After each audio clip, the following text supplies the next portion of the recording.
The night my husband left me crying in the rain was the night I accidentally got into a car with the most dangerous man in the city. And it was the best mistake I ever made. The storm outside matched the chaos in my heart as I pressed my back against the cold brick wall of St. Mary's Children's Hospital. Rain hammered the city like bullets from an angry sky, each drop a reminder of how thoroughly my life had unraveled in the span of 30 minutes. My hands still trembled from the adrenaline of saving little Tommy Martinez. The 8-year-old had coded twice during his emergency appendectomy, and I'd spent the last 4 hours holding his tiny hand while machines fought to keep him breathing. Another double shift. Another child pulled back from the edge. Another day that David would dismiss as meaningless, because it didn't pay enough to matter. Isabella, you need to understand priorities. His voice echoed in my ears even now, harsh and cutting through the December wind. We can't afford your savior complex anymore. I got an offer today, a real job, but it means we need to start thinking about our future, about having kids. Kids. The word still made my chest tighten with a familiar panic. At 28, I should have been ready.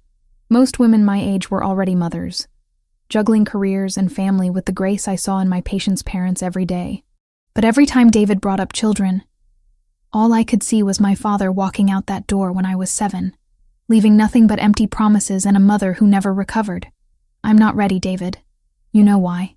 Your daddy issues aren't my problem anymore, Isabella. Either you grow up and give me what I want, or I find someone who will. The argument had escalated from there, voices rising until other staff members started staring. David had grabbed my arm, his fingers digging into the soft flesh above my elbow, with a grip that would leave bruises.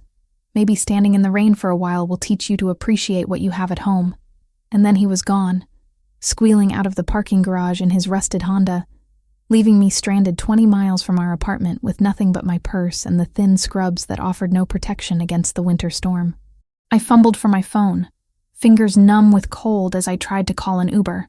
The screen flickered once, twice, then went black. Dead battery. Of course.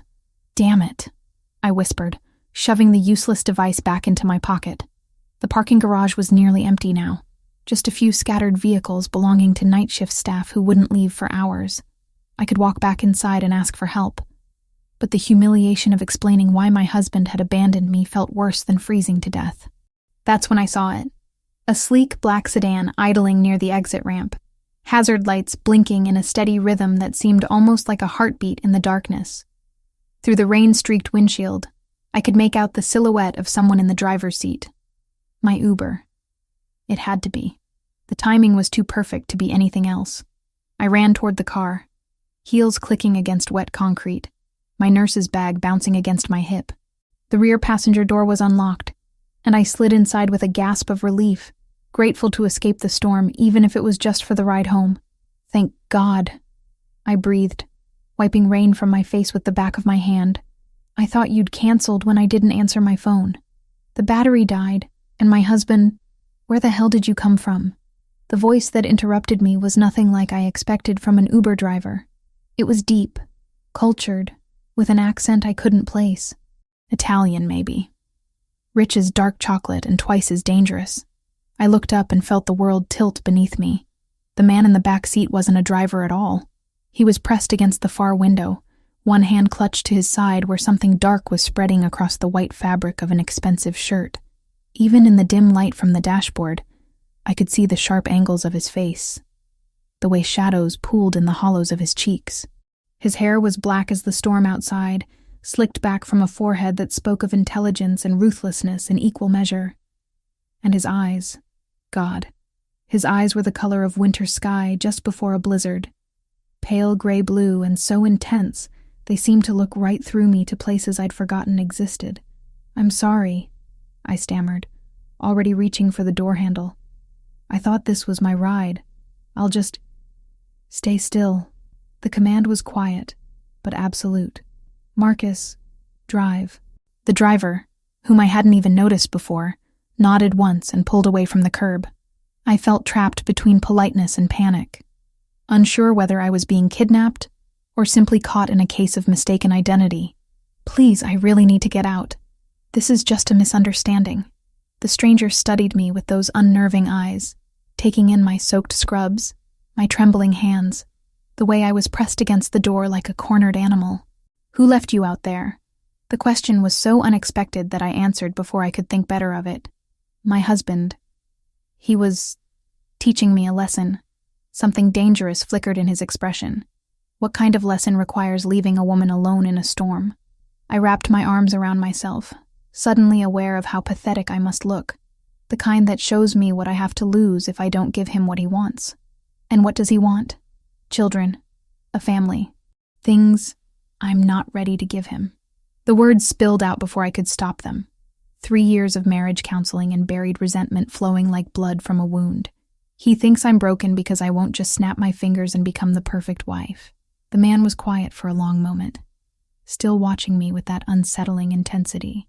When he spoke again, his voice was softer, but no less commanding.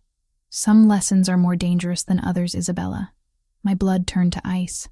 "How do you know my name?" He didn't answer immediately.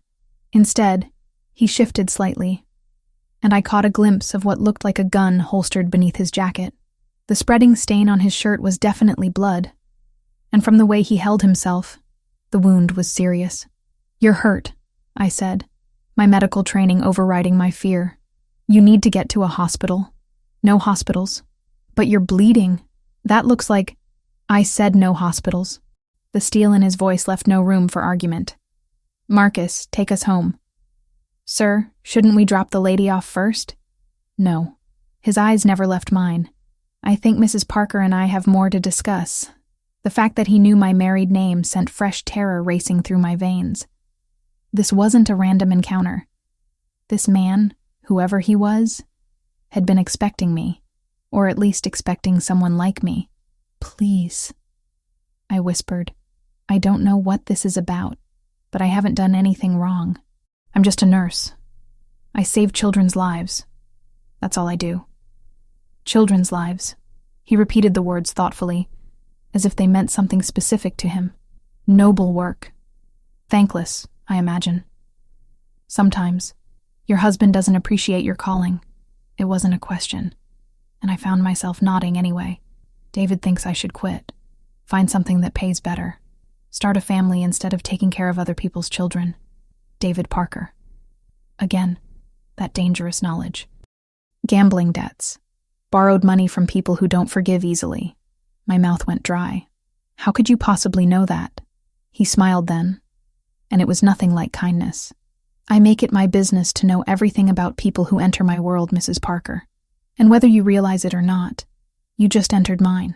The car turned onto a private road lined with iron gates and security cameras.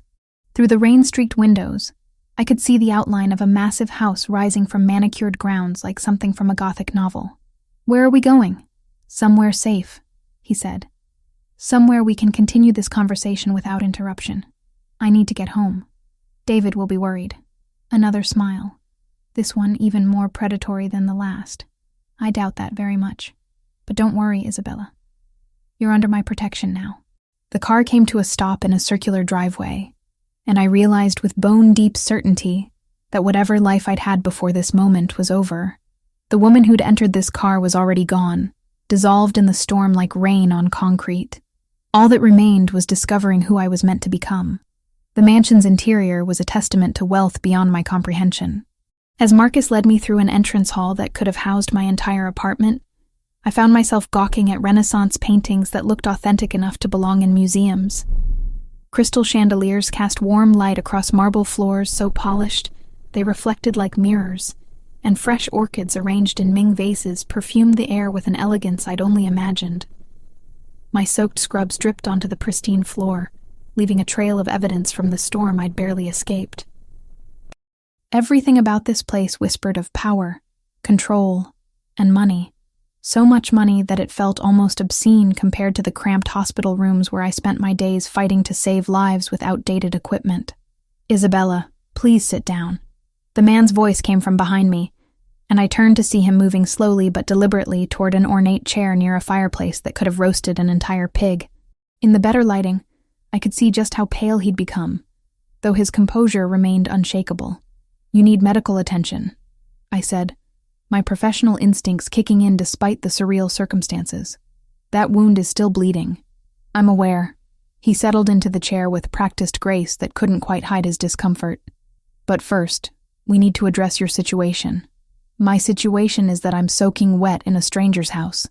I wrapped my arms around myself, suddenly conscious of how inappropriate my presence here was. I should call a taxi. With what phone? His pale eyes held a hint of amusement.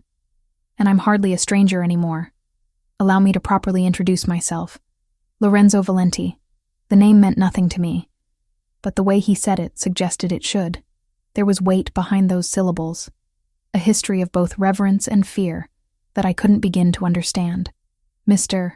Valenti, I appreciate you helping me escape that storm, but I really need to get home. To David? The question carried more knowledge than I was comfortable with. The man who abandoned you in a parking garage during the worst storm of the season? Heat flushed my cheeks. My marriage isn't perfect, but that doesn't give you the right to— Rosa, he called out, and almost immediately, a woman appeared in the doorway. She was perhaps 60, with silver-streaked hair pulled back in an elegant chignon, and eyes that missed nothing. Her clothing was simple, but expensive, and she carried herself with the quiet authority of someone who ran this household with absolute efficiency. Yes, Mr. Valenti. Please prepare the blue suite for Mrs. Parker. She'll be staying with us tonight. I will not. I stood up abruptly, water still dripping from my hair. I don't know what kind of man you are, but I'm not spending the night in a stranger's house. Rosa looked between us with practiced discretion, waiting for direction. Lorenzo studied me with those unsettling eyes, and I had the distinct feeling he was cataloging every micro-expression on my face. What kind of man do you think I am, Isabella? The question was loaded with implications I didn't want to explore. I think you're the kind of man who knows too much about people he's just met. Fair enough. He reached into his jacket pocket, causing me to tense until I realized he was only retrieving a phone, and began typing with swift efficiency. Your full name is Isabella Marie Parker, née Richardson. You're 28 years old, born in Portland, Oregon. Your parents died in a house fire when you were 19, leaving you with substantial medical debt that you're still paying off. My blood turned to ice. How could you possibly know that? You graduated summa cum laude from Oregon Health Sciences University with a bachelor's in nursing, specialized in pediatric care because you wanted to protect children, the way no one protected you after your father walked out when you were 7. Stop. My voice came out as barely a whisper. You married David Parker 3 years ago. He works construction when he can find steady employment, but he has a gambling problem that's gotten progressively worse. Currently, he owes approximately $47,000 to various bookmakers and loan sharks. The room seemed to spin around me. That's impossible. David doesn't gamble that much, doesn't he? Lorenzo set his phone aside and fixed me with those penetrating eyes. When was the last time you saw your joint bank account, Isabella? I opened my mouth to answer, then realized I couldn't. David handled all our finances, said it was easier that way, that I had enough stress at work without worrying about bills and budgets. I trusted him, because trusting him was easier than confronting the possibility that I'd married another man who would abandon me when things got difficult. You investigated me. The words came out accusatory, but underneath the anger was a bone-deep fear. Why? I investigate everyone who enters my world. Lorenzo's expression remained neutral, but there was something almost gentle in his tone. And whether you realize it or not, you entered my world the moment you got into that car. I made a mistake. I thought you were my Uber driver. There are no mistakes in my line of work, only opportunities and consequences. He gestured toward Rosa, who had remained silent throughout this exchange. The blue suite, please, and ask Marcus to bring Mrs. Parker's belongings from the car. I don't have any belongings, I protested. Just my purse and— The bag in the back seat. The one you brought from the hospital. My medical kit. In all the chaos, I'd forgotten I was still carrying my supplies. Some nurses left their kits at work, but I'd learned to keep essential items with me after too many emergencies where seconds mattered. You really do need medical attention, I said, looking at the spreading stain on his shirt. Let me help you. Why? The question seemed genuinely curious. You don't know me. For all you understand, I could be dangerous. Are you? A ghost of a smile played at the corners of his mouth. Very. Then why help me at all? Why not just drop me off somewhere and continue with whatever you were doing? Because, Isabella Parker, he said, rising from his chair with careful deliberation, your husband's debts have made you a person of interest to some very unforgiving people. Whether you know it or not, you're already in danger. The words hit me like a physical blow. What kind of danger? The kind that doesn't ask politely for repayment. Lorenzo moved closer, and I could smell his cologne. Something expensive and masculine that made my pulse quicken in ways I didn't want to examine. The kind that uses family members to encourage prompt payment. You're trying to scare me. I'm trying to save your life. His voice dropped to barely above a whisper. Your husband borrowed money from people who consider breaking kneecaps a reasonable collection method. You think they won't use a pretty nurse to motivate him? My legs felt suddenly weak. I sank back into the chair, mind reeling with implications I'd been too naive to consider. All those late nights David claimed to be working extra shifts. All those mysterious phone calls he took in the other room. All those times he'd been evasive about money, about bills, about why we could never seem to get ahead despite both of us working full-time. How much does he really owe? I asked. More than he can pay. Lorenzo's expression was almost sympathetic. More than he'll ever be able to pay without help. And you're offering to help? There had to be a catch. Men like Lorenzo Valenti didn't help people out of kindness. I'm offering you protection. He extended his hand toward me. Come, let's take care of this wound and then we can discuss terms. Terms? I stared at his outstretched hand, knowing that taking it would change everything. Protection isn't free, Isabella. But I promise you, the price I'm asking is far more reasonable than what David's creditors will demand. I looked up into those pale eyes and saw something that scared me more than any threat. Genuine concern. This man, this stranger who knew intimate details about my life, actually seemed to care what happened to me. Against every instinct screaming at me to run, I placed my hand in his. Good. His fingers closed around mine with surprising gentleness. Rosa will show you to your room after we're finished. You're safe here. Safe. The word felt foreign on my tongue. A concept I'd forgotten existed somewhere between my father's abandonment and David's increasing desperation. For the first time in years, I almost believed it might be true. The blue suite Rosa had prepared for me was larger than the apartment David and I shared. Egyptian cotton sheets draped a king-sized bed that could have slept 4 people comfortably, while floor-to-ceiling windows overlooked gardens that remained beautiful even in winter's harsh grip. A marble bathroom contained amenities I'd only seen in luxury hotel magazines, and a walk-in closet held clothing in exactly my size. I stood before those clothes now, fingering fabric that cost more than I made in a month. Silk blouses, cashmere sweaters, designer jeans that had never seen the inside of a discount store. Everything fit perfectly, as if Lorenzo had somehow known my measurements down to the last inch. The realization sent another chill through me. How long had he been watching? How much did he know about my daily routines, my preferences, my life with David? I'd spent 2 hours treating Lorenzo's wound after I'd agreed to stay. The bullet had passed cleanly through his side, missing vital organs by mere inches. As I'd cleaned and sutured the injury, he'd remained perfectly still, watching my face with those unsettling pale eyes. His pain tolerance was inhuman. Most people would have been writhing or at least gripping something for support. But Lorenzo had simply observed me work as if I were providing routine medical care rather than battlefield surgery in his living room. You have steady hands, he'd said as I'd finished the final stitch. I work with children. Steady hands are a requirement. And yet you're trembling. I had been. Not from the medical procedure. I could suture wounds in my sleep. But from the growing awareness that Lorenzo Valenti was unlike any man I'd ever encountered. There was something predatory about his stillness, something dangerous in the way he seemed to anticipate my every move. Now, dressed in borrowed clothes that fit like they'd been tailored for my body, I tried to process the conversation we'd had afterward.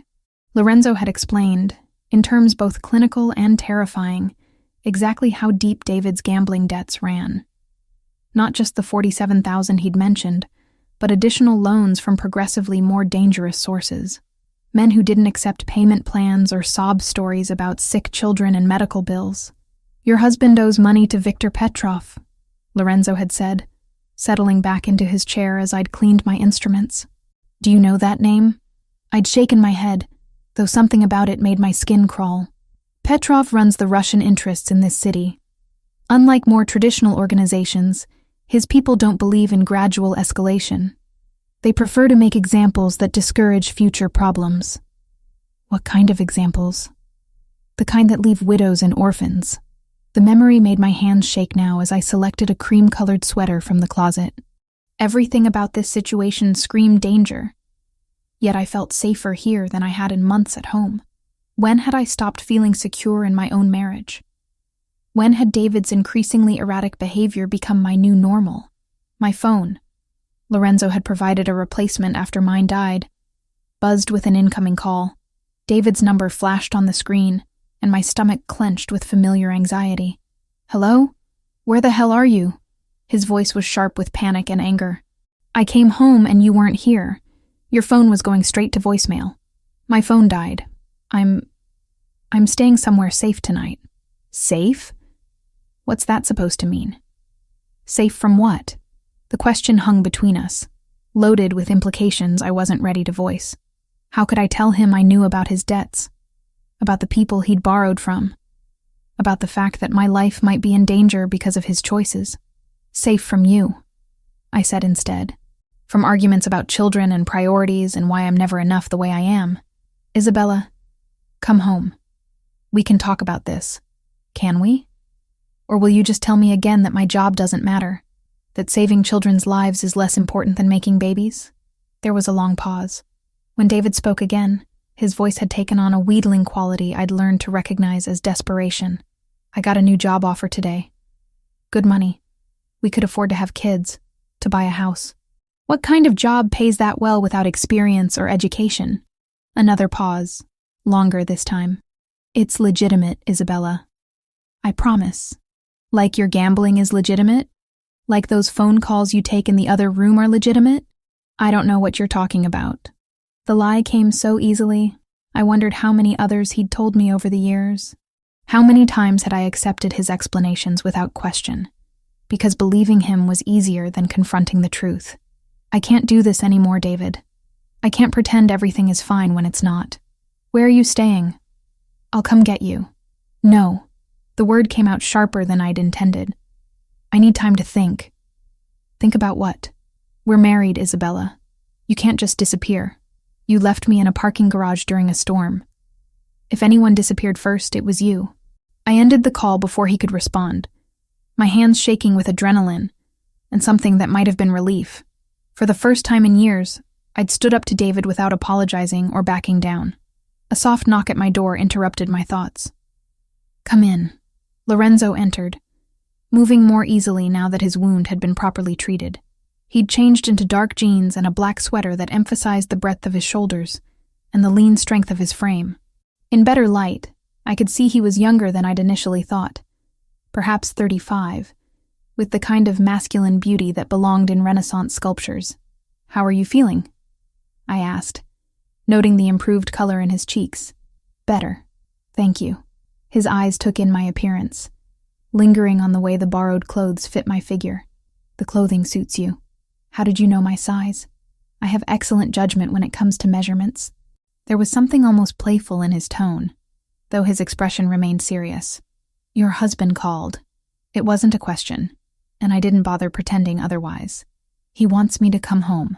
And I told him I needed time to think. Lorenzo moved closer, and I caught the scent of his cologne again. Cedar and leather with undertones of something darker, more dangerous. What are you thinking about? Whether my marriage was over before tonight or if I just finally admitted it to myself. Marriage should be a partnership, he said quietly. Protection, loyalty, shared burdens. Not abandonment when things become difficult. Speaking from experience, something flickered in his pale eyes. Pain, perhaps, or regret.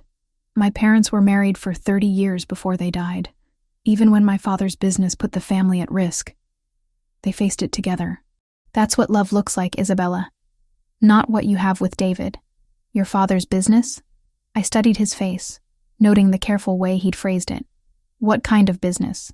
The kind that requires careful planning and absolute loyalty.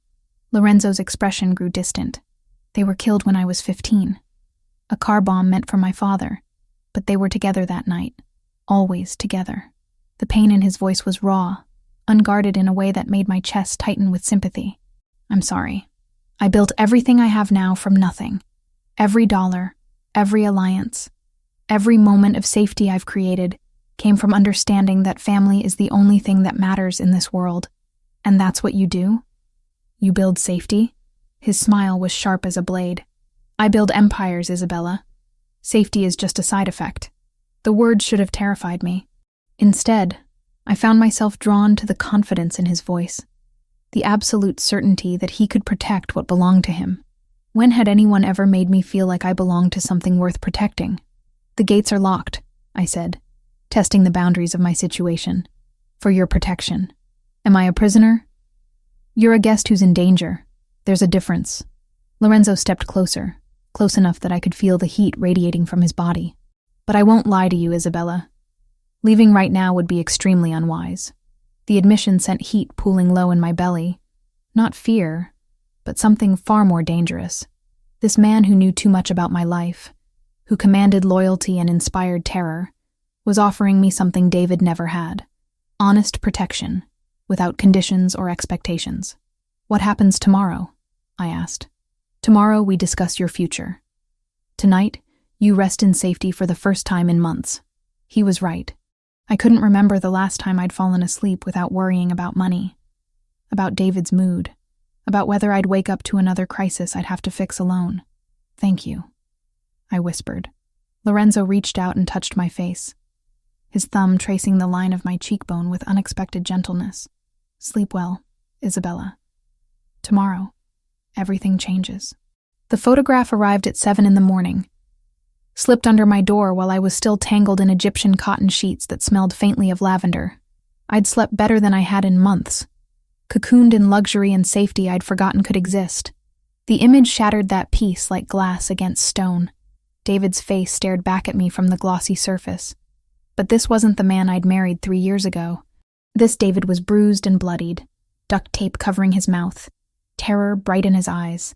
Someone had written across the bottom in red ink, "Trade the nurse for the husband. 1 hour, or he dies slowly." My hands shook so violently I nearly dropped the photo. This couldn't be real. Things like this didn't happen to people like me. I was a pediatric nurse who saved children's lives and went home to a modest apartment. I wasn't someone who received ransom demands written in what looked suspiciously like blood. But the evidence was undeniable. David was in the hands of people who made their living through violence, and somehow I'd become a bargaining chip in a game I didn't understand. I threw on the first clothes I could find, yesterday's jeans and sweater, and ran through the mansion's corridors, my bare feet silent on the marble floors. I'd memorized the route to Lorenzo's study last night, filing away every turn in case I needed to escape. Now I was running toward danger instead of away from it. The study door was already open when I arrived, gasping and clutching the photograph like a lifeline. Lorenzo stood behind his massive desk, speaking in rapid Italian to Marcus and 2 other men I didn't recognize. All 4 turned when I burst through the doorway. "They have David," I said without preamble, holding up the photo. "Someone has my husband."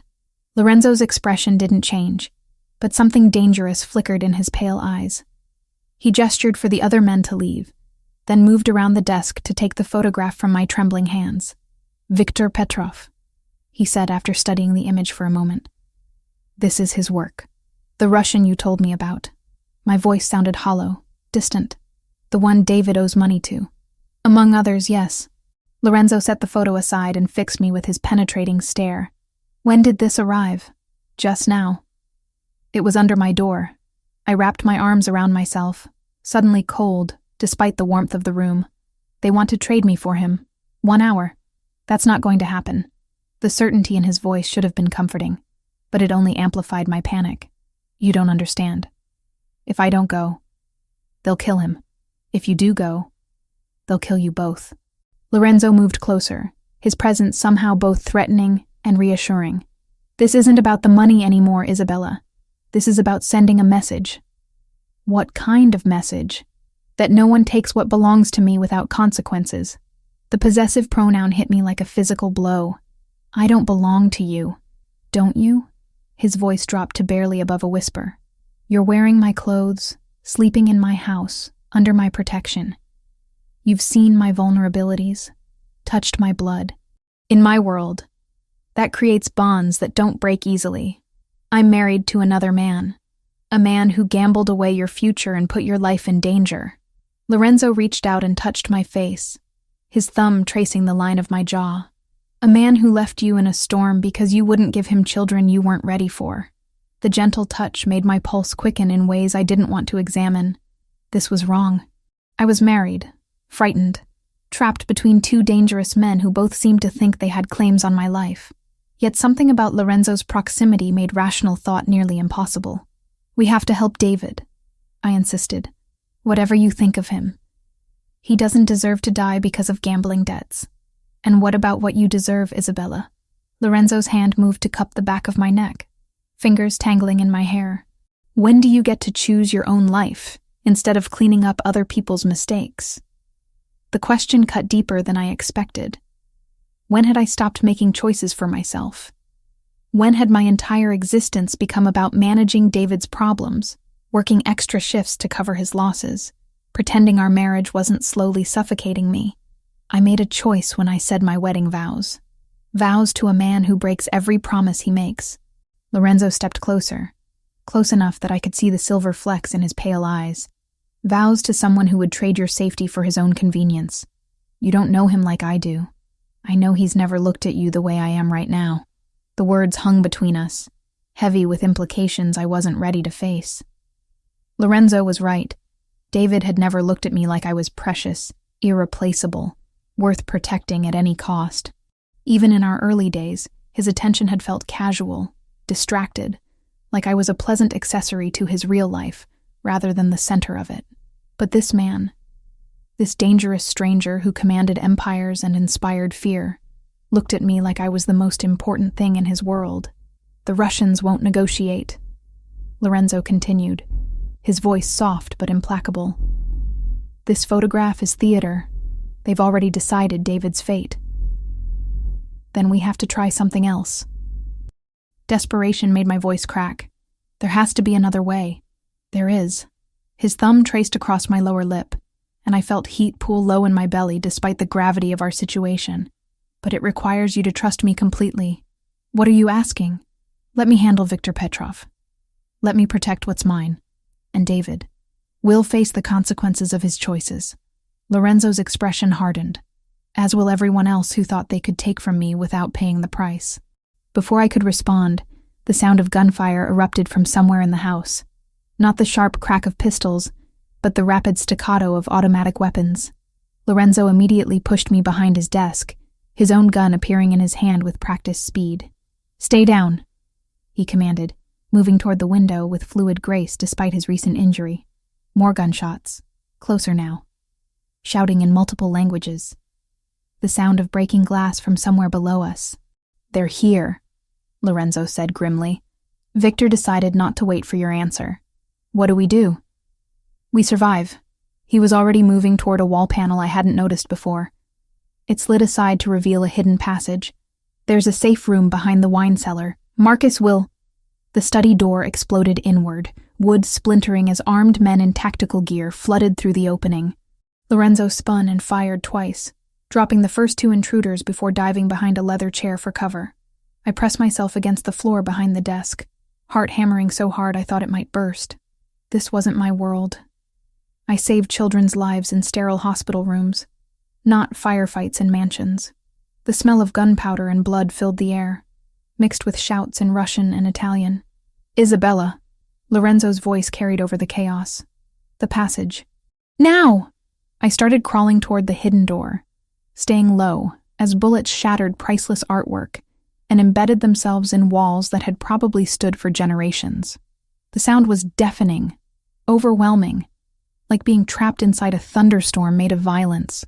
A hand grabbed my ankle, yanking me backward. I screamed and kicked, connecting with something soft that made my attacker grunt in pain. Rolling over, I found myself face to face with a man who looked like every stereotype of Russian muscle, blonde, scarred, with cold blue eyes that held no warmth or mercy. "Pretty little nurse," he said in accented English. "Victor has plans for you." I clawed at his face, my nails finding purchase on his cheek and drawing blood. He cursed and raised his hand to strike me. The gunshot was deafeningly loud. The Russian's head snapped back, and he crumpled to the floor beside me, his blood spattering across the Persian rug.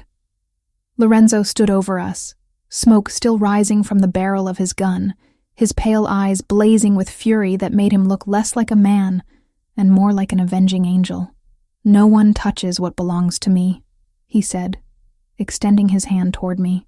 I took it without hesitation, letting him pull me to my feet. In that moment, with death surrounding us and violence painting the air red, I realized something that should have terrified me. I wanted to belong to Lorenzo Valenti more than I wanted to breathe. "Come," he said, guiding me toward the hidden passage. "We have work to do." As we disappeared into the darkness behind the wall, leaving the sounds of battle behind us, I understood that whatever happened next would determine not just whether I lived or died, but who I would become if I survived. The woman who entered that passage wasn't the same one who'd entered Lorenzo's car less than 24 hours ago.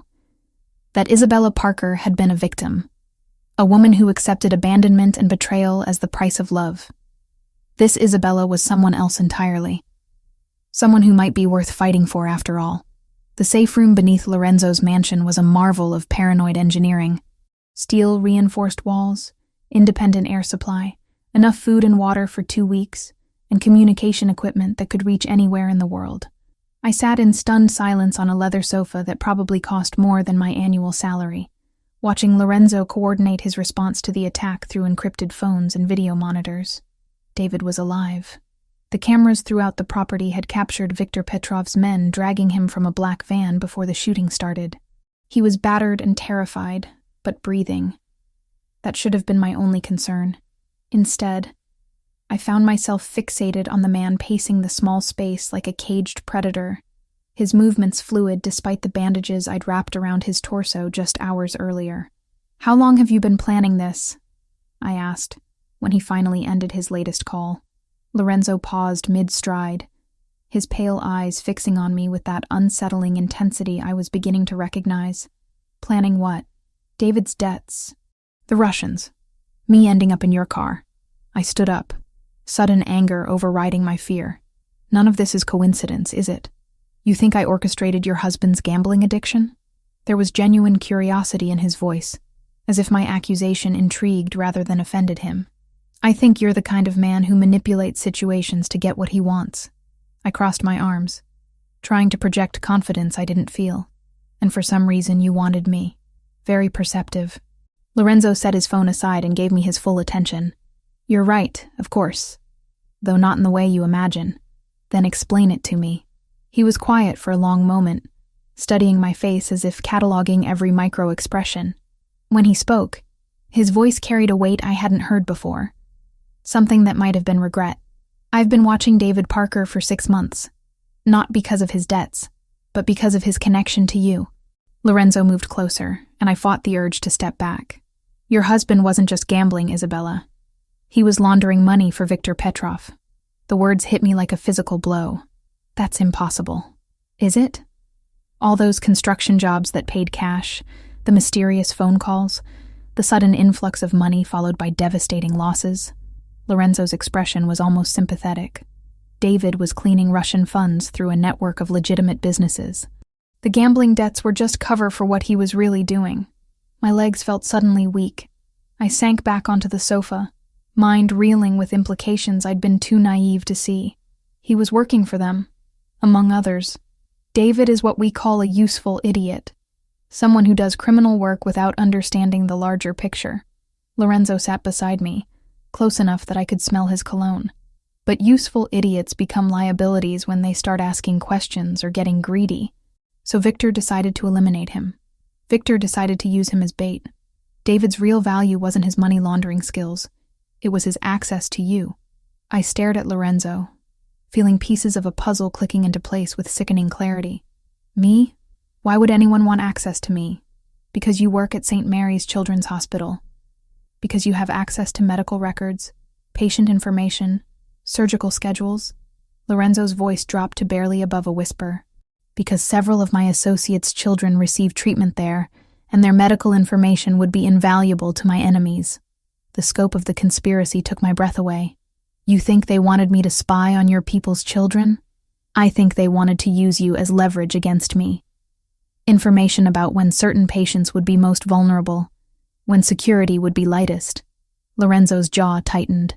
Victor has been trying to find weaknesses in my organization for years. What better way than through innocent medical professionals who wouldn't even realize they were being used? But I never gave anyone information about patients. I would never.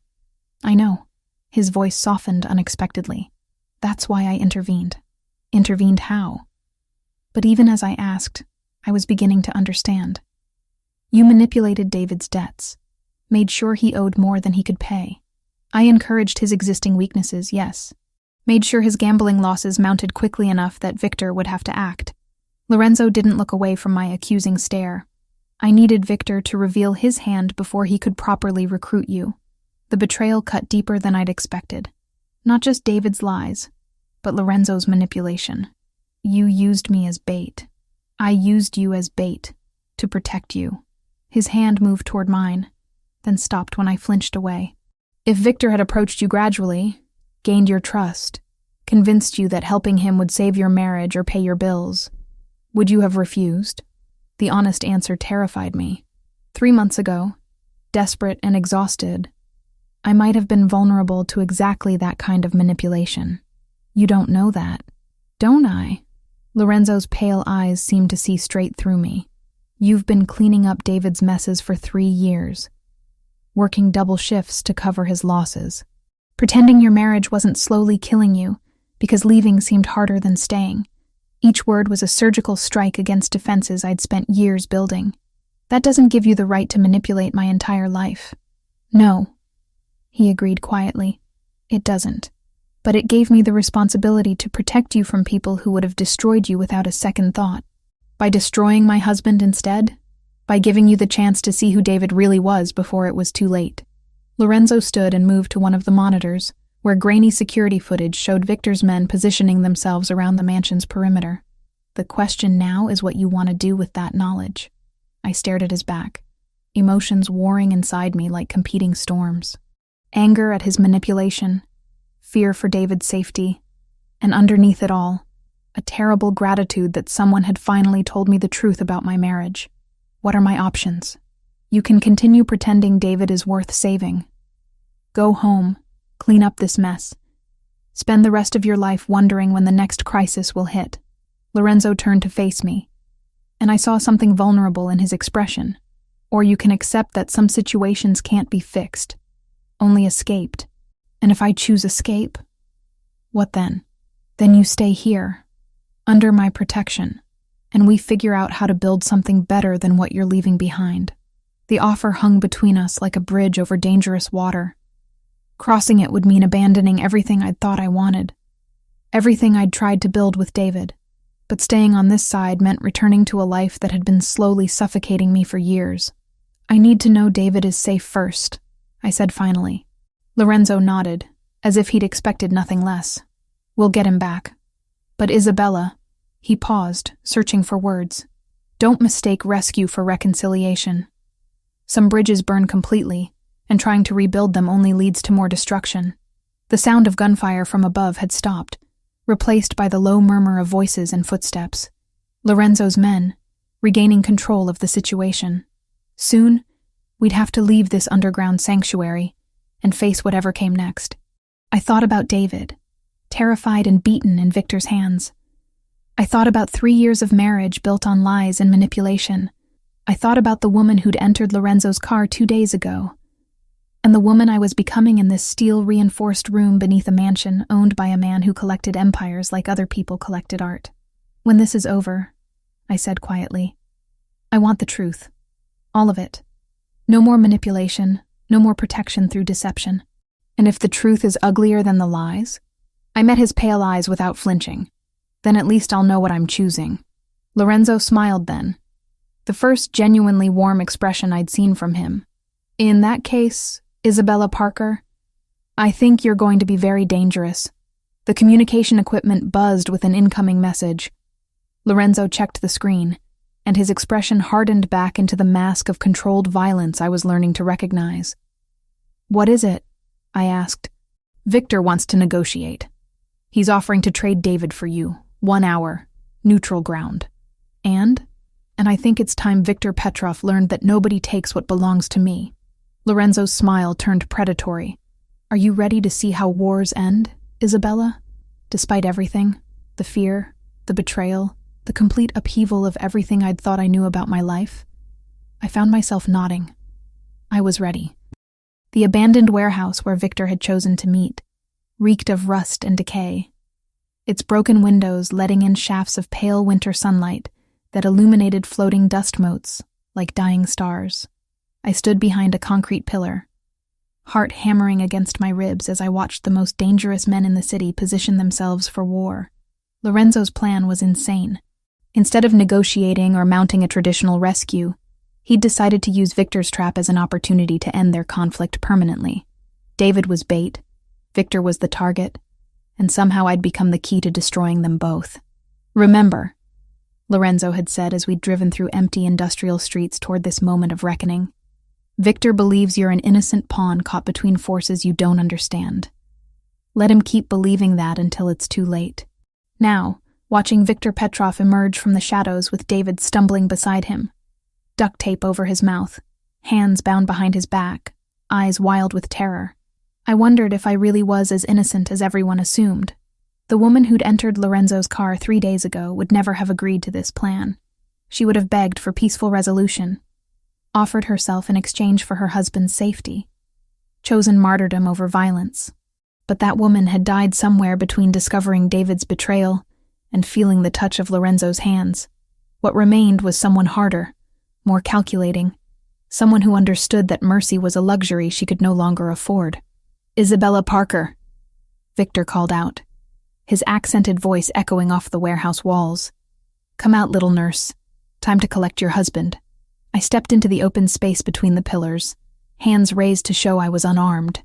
Victor was exactly what I'd expected from Lorenzo's descriptions. Tall, lean, with the kind of pale good looks that turned predatory under scrutiny. His smile reminded me of winter, beautiful but deadly. There she is, he said, gesturing for his men to spread out in a loose semicircle. The woman worth so much trouble. David's eyes found mine over the tape covering his mouth.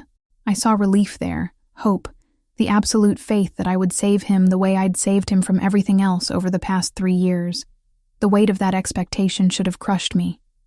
Instead, I felt nothing but a cold assessment of the situation.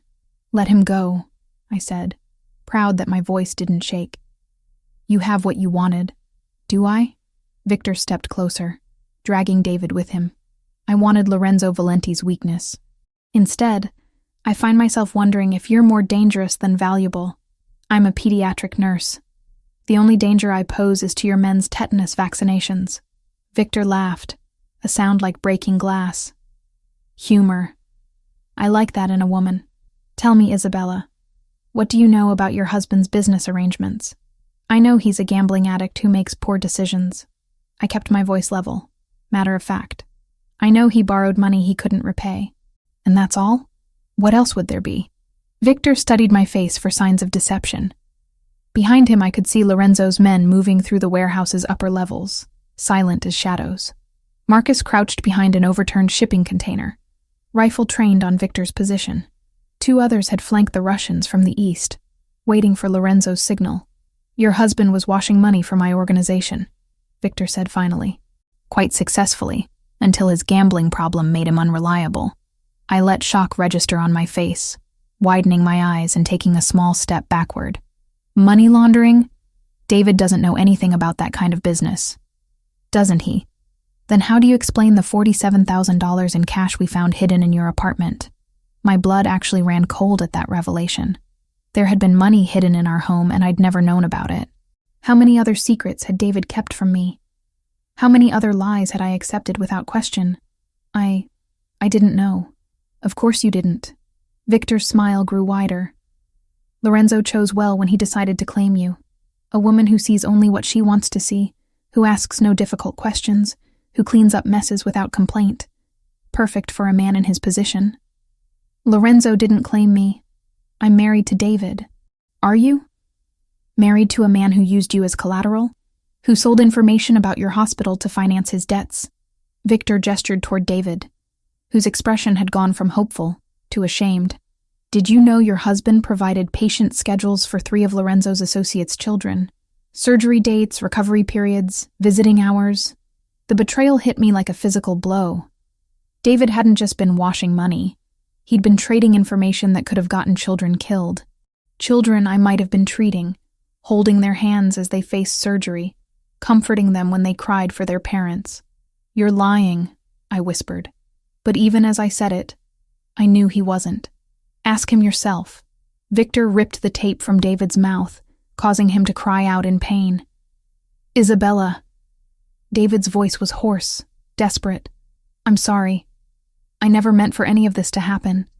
They said they just needed schedules, harmless information.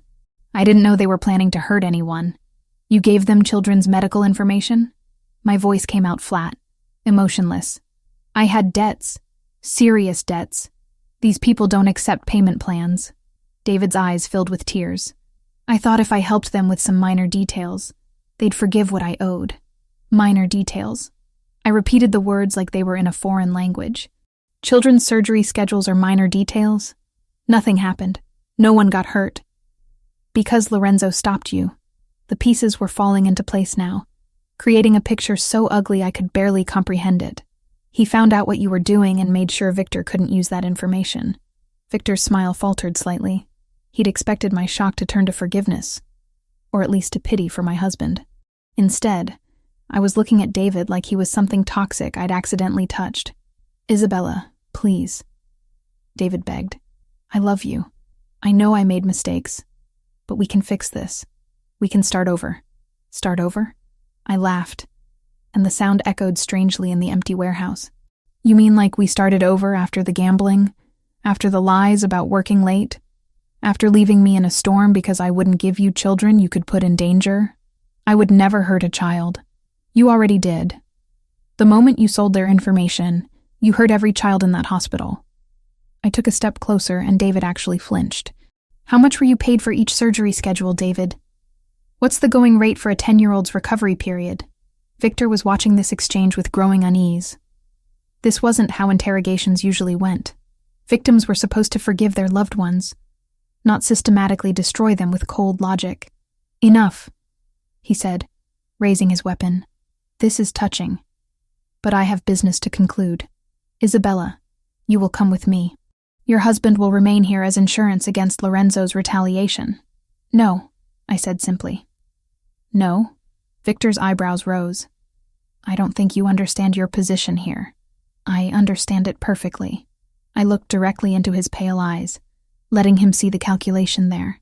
You need me alive to control Lorenzo, but you need David alive to control me, which means neither of you has the power you think you do. That's when Lorenzo stepped out of the shadows behind Victor, gun pressed against the Russian's skull. Actually, Lorenzo said conversationally, I have all the power I need. Victor's men spun toward the sound of his voice, only to find themselves staring down the barrels of rifles held by Lorenzo's soldiers. Marcus alone had 3 different angles covered, and I could see at least 5 other weapons trained on the Russians from various hiding spots throughout the warehouse. Isabella, Lorenzo continued without taking his eyes off Victor, step away from your husband. I obeyed without hesitation, moving toward Lorenzo's position with steady steps. The moment I was clear, Marcus's first shot took out Victor's lieutenant. The man dropped like a stone, blood spreading across the concrete floor. Now then, Lorenzo said, pressing his gun harder against Victor's skull. Let's discuss the terms of your surrender. But Victor was laughing, even with a gun to his head. You think you've won? You think killing me ends this? I think killing you sends a message to anyone else who might consider targeting what's mine. And what about him? Victor nodded toward David, who was sobbing openly now. What message does keeping him alive send? Lorenzo's pale eyes flicked to me, asking a question he couldn't voice in front of Victor. What did I want him to do with the man who'd betrayed not just me, but children under my professional care? I looked at David, really looked at him, and saw not the man I'd married, but a weak, selfish stranger who'd put money ahead of innocent lives, who'd used my compassion as a shield for his cowardice, who would do it all again if given the chance, because that's who he fundamentally was. David made his choice, I said quietly. Now he lives with the consequences. Lorenzo's smile was sharp as winter wind. You heard the lady, Victor. Some bridges burn completely. The gunshot that followed was surprisingly quiet in the vast space of the warehouse. Victor Petrov crumpled to the floor, his war with the Valenti family finally over. David screamed through his bonds, but I felt nothing as I watched the man who'd threatened children bleed out on concrete. This was justice, not murder. This was protection, not violence. This was the moment I stopped being Isabella Parker and became something else entirely. Lorenzo holstered his weapon and turned to me, searching my face for signs of shock or regret. What he found instead was acceptance, resolution, and something that might have been relief. No going back now, he said softly. Good, I replied, and meant it completely.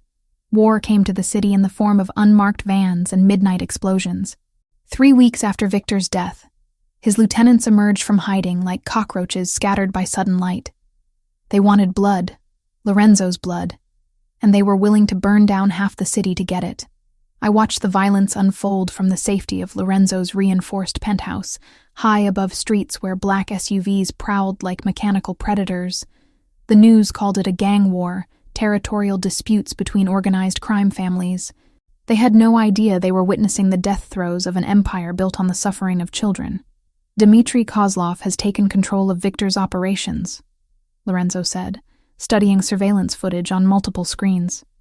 He's more pragmatic than his predecessor, but also more ruthless. And David?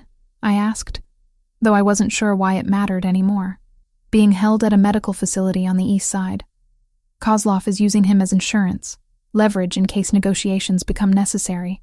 3 weeks ago, the mention of David's captivity would have sent me into panic. Now I felt only cold calculation. David had made his choices, sold children's safety for gambling money, betrayed me with the same casual thoughtlessness he'd shown throughout our marriage. Whatever happened to him now was simply consequence meeting cause. They'll kill him eventually, I said matter-of-factly. Yes. Lorenzo turned from the monitors, his pale eyes studying my face. Does that bother you? It should. I moved to the window overlooking the city, watching smoke rise from a warehouse district where another Russian front had been eliminated. A week ago, it would have destroyed me.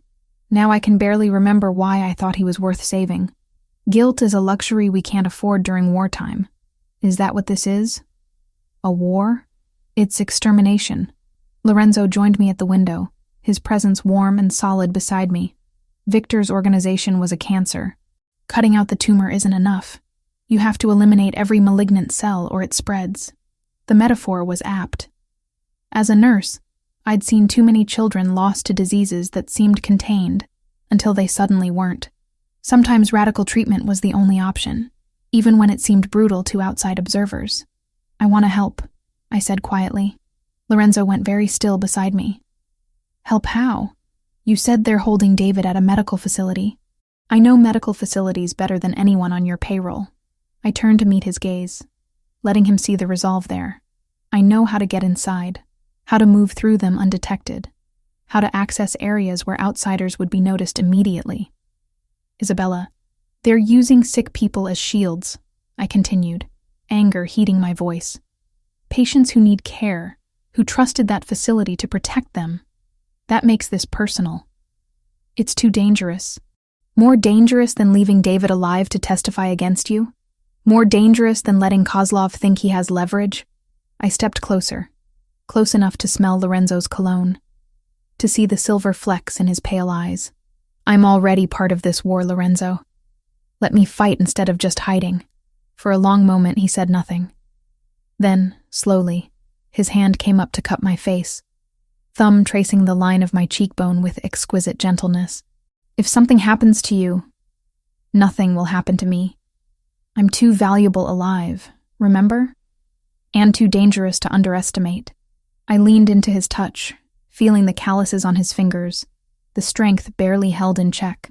Besides, I'll have the best backup in the city. My men don't know medical protocols, hospital security, staff rotations, patient privacy laws. Then it's good they'll have a guide. Lorenzo was quiet for another heartbeat. When he spoke, his voice carried the weight of absolute command. No unnecessary risks. You follow my lead, obey my orders without question, and if I tell you to run, you run. Understood? And Isabella? His grip on my face tightened almost imperceptibly. If we do this, there's no going back. You'll have crossed a line that can't be uncrossed. I thought about the children whose surgery schedules David had sold, about the trust he'd betrayed, about the woman I'd been who cleaned up messes without asking why they kept happening. That woman was already gone, dissolved in the rain on a December night that felt like a lifetime ago. Good, I said. I'm tired of being someone who watches from the sidelines. The medical facility where Kozlov was holding David occupied an entire city block, a maze of interconnected buildings that had grown organically over decades. Perfect for hiding prisoners in plain sight, terrible for anyone trying to mount a rescue without proper inside knowledge. I walked through the main entrance at 11 p.m., dressed in scrubs I'd borrowed from my apartment and carrying forged credentials that identified me as Isabella Martinez, a traveling nurse brought in to help with the night shift. Lorenzo's people had done their homework. Isabella Martinez was a real person, currently vacationing in Aruba, whose employment history and qualifications were impeccable. The security guard barely glanced at my ID before waving me through. Medical facilities were notoriously understaffed and overworked. Temporary help was so common that new faces rarely attracted attention. I knew from Lorenzo's surveillance that David was being held in a private room on the 4th floor, the psychiatric wing where visitors were limited, and security cameras had convenient blind spots. Getting there required navigating a maze of corridors I'd memorized from stolen floor plans, avoiding nurses who might recognize me from my real job across town. The hardest part wasn't the infiltration. It was maintaining professional detachment as I passed rooms full of genuinely sick patients, children recovering from surgery, elderly patients fighting infections, people who had nothing to do with the war being fought around them, but who might become casualties anyway if Kozlov decided civilian shields weren't sufficient protection. David's room was at the end of a dimly lit hallway, guarded by a single man who looked more like a bouncer than medical staff.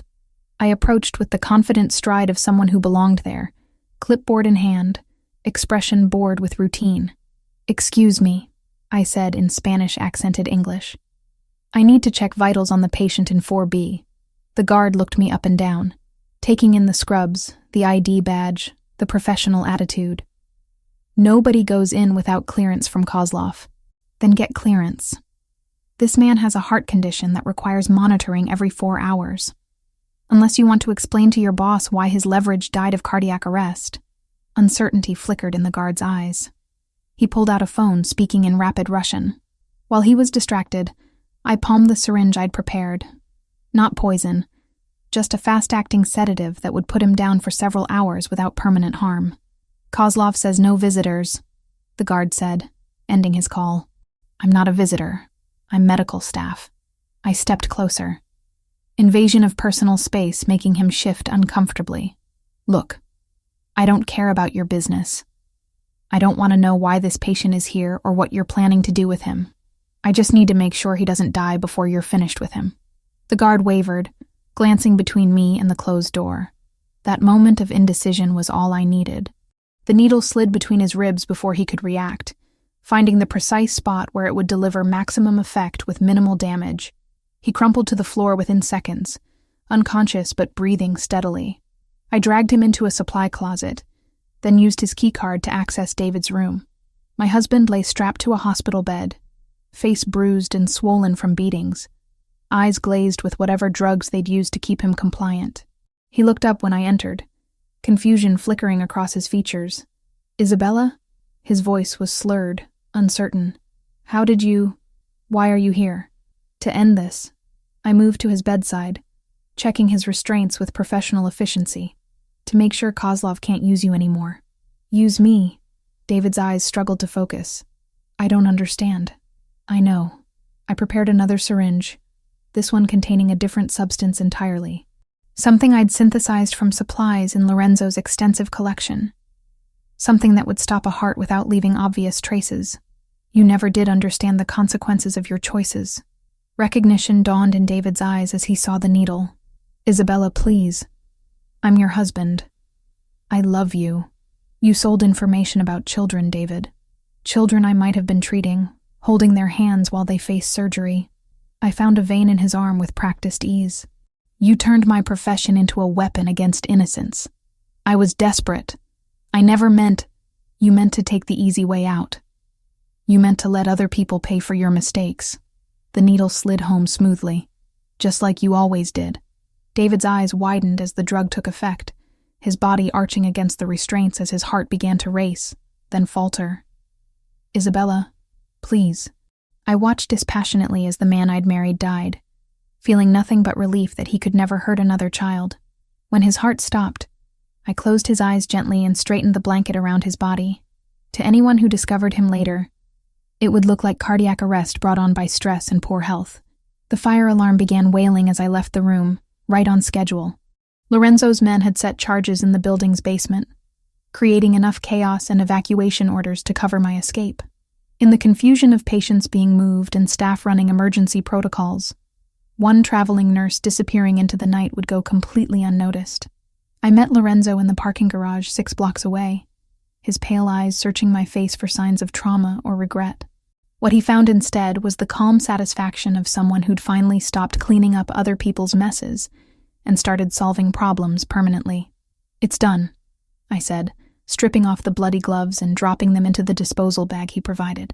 Any complications? None. Kozlov just lost his primary leverage, and the city just lost a man who endangered children for gambling money. I looked back toward the medical facility, where emergency vehicles were arriving to handle the fire alarm. Justice served. Lorenzo pulled me against him, strong arms wrapping around me with possessive relief. Welcome to the family business, Isabella. I tilted my face up to his, finally ready to claim what I wanted instead of what I thought I deserved. About time. When he kissed me this time, it wasn't gentle or questioning.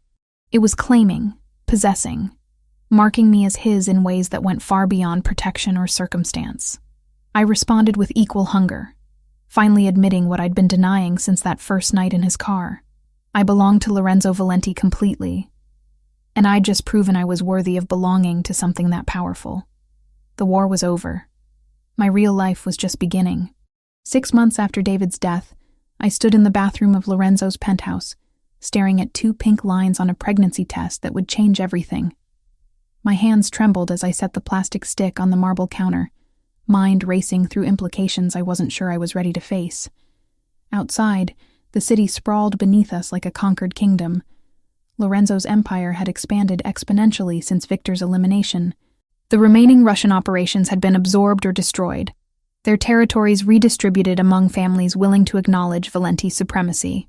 What had once been a brutal war for control had become a systematic consolidation of power, and I had been part of it all. The woman who'd entered Lorenzo's car 7 months ago would have been horrified by what I'd become. Isabella Parker had been soft, forgiving, willing to accept crumbs of affection in exchange for the illusion of normalcy. She'd believed in redemption, second chances, the fundamental goodness of people who consistently proved her wrong. Isabella Valenti was something else entirely. Isabella? Lorenzo's voice carried through the bedroom, warm with the kind of contentment I'd never heard from him before our wedding 3 months ago. Rosa wants to know if you have any preferences for dinner tonight. Our wedding. The memory still took my breath away. Not the courthouse ceremony I'd endured with David, but something worthy of Renaissance royalty. 500 guests in an Italian cathedral, dress designed specifically for my body, diamonds that caught light like captured stars. I'd walk down an aisle lined with white roses toward a man who looked at me like I was the answer to prayers he'd never spoken aloud. But it was the reception that had truly marked my transformation. When Lorenzo introduced me as La Regina, the Queen, every person in that room had bowed their heads in genuine respect. Not because I'd married their boss, but because I'd proven worthy of the title. Whatever Rosa thinks is best, I called back, still staring at the test. 2 pink lines. Positive. Pregnant. with Lorenzo's child. The bathroom door opened, and my husband appeared in the doorway, already dressed for the evening in charcoal slacks and a black shirt that emphasized the breadth of his shoulders. 6 months of marriage had only made him more beautiful to me, more essential than breathing. His pale eyes immediately found the pregnancy test on the counter. For a heartbeat, his expression went completely blank. Then something blazed to life in those winter sky depths. Something so intense it made my knees weak. "Isabella." My name was barely a whisper. "Are you—" "Yes." I turned to face him fully, letting him see the wonder and terror warring in my expression. "We're having a baby." Lorenzo crossed the bathroom in 2 swift strides, pulling me against him with trembling hands. His face buried in my hair, and I felt the shudder that ran through his powerful frame. "When?" His voice was muffled against my neck. "I'm probably 6 weeks along. Maybe 7. I pulled back to meet his gaze. Are we ready for this?"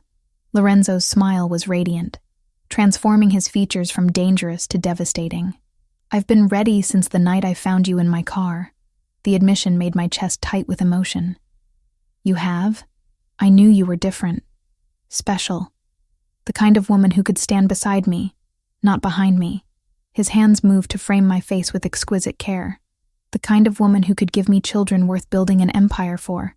And if those children ask questions about how Mommy and Daddy met, about what we do for work," Lorenzo's expression grew thoughtful, "we'll tell them the truth. That sometimes the world is dangerous, and protecting the people you love requires difficult choices. They'll know what we are. They'll know we're their parents, and that everything we do is to ensure they never have to make the same choices we did." Lorenzo's thumb traced the line of my cheekbone. "They'll know they're loved beyond measure." The certainty in his voice steadied something inside me I hadn't realized was shaking.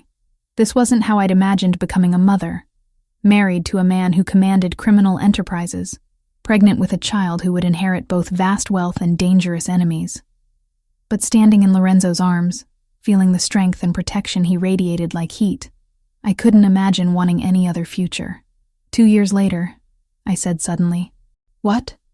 I smiled, imagining our future with sudden crystalline clarity. "Ask me in 2 years if I regret any of this. Ask me if I miss the woman who got into your car that night. And what will you tell me? That Isabella Parker died in a storm, and Isabella Valenti was born from her ashes." I rose on my toes to kiss him, pouring all my love and certainty into the connection. That she was reborn into something infinitely more powerful. 2 years later, I stood in the nursery of our new estate, a sprawling mansion outside the city where our children could grow up with space to run and guards to keep them safe, holding our 6-month-old son while watching our 15-month-old daughter take tentative steps across the plush carpet. Lucia had Lorenzo's pale eyes and my stubborn chin. Marco, named for the man who'd become like family to us both, had my coloring but his father's intense stare. Both were perfect, healthy, and blissfully unaware that their parents' love story had begun with violence and been sealed with blood. Lorenzo appeared in the doorway, still wearing his business suit, but with his tie loosened and sleeves rolled up. He'd been in meetings all day, restructuring our legitimate enterprises to provide cleaner income streams for future generations. The Valenti Foundation now operated 12 hospitals across 3 states, all providing world-class pediatric care. My professional background had proven invaluable in designing programs that actually helped children rather than exploiting them. "How was your day?" I asked, transferring baby Marco to his father's eager arms. "Productive. We acquired controlling interest in another pharmaceutical company, and the city council approved our proposal for the new children's wing." Lorenzo settled into the rocking chair, cradling our son with the same gentle competence he'd shown since the moment our children were born. "How was yours?" Lucia took 4 steps without holding on to anything. I scooped up our daughter, who immediately began babbling in the mixture of Italian and English that comprised her current vocabulary. And I had lunch with Rosa to discuss the charity gala next month. "Any problems with security arrangements?" "None. Marcus has everything handled." I studied my husband's face, noting the satisfaction there. "You're pleased about something specific. Dmitry Kozlov was arrested this morning. Federal trafficking charges. He'll spend the rest of his life in prison." Lorenzo's smile was sharp with old vengeance. "The last of Victor's lieutenants is finally gone. Good. I felt no guilt about my satisfaction.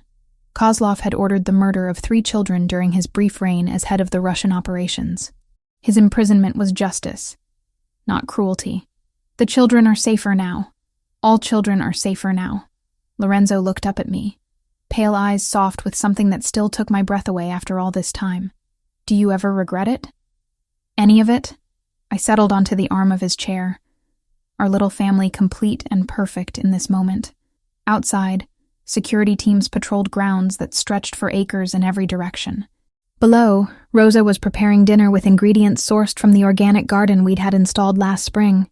Beyond the estate's walls, a city largely at peace prospered under the protection of a man who'd learned to channel violence into justice. I regret nothing, I said, meaning it completely. The woman who married David Parker wanted safety at any cost. The woman who chose you wanted something worth fighting for. And what was that?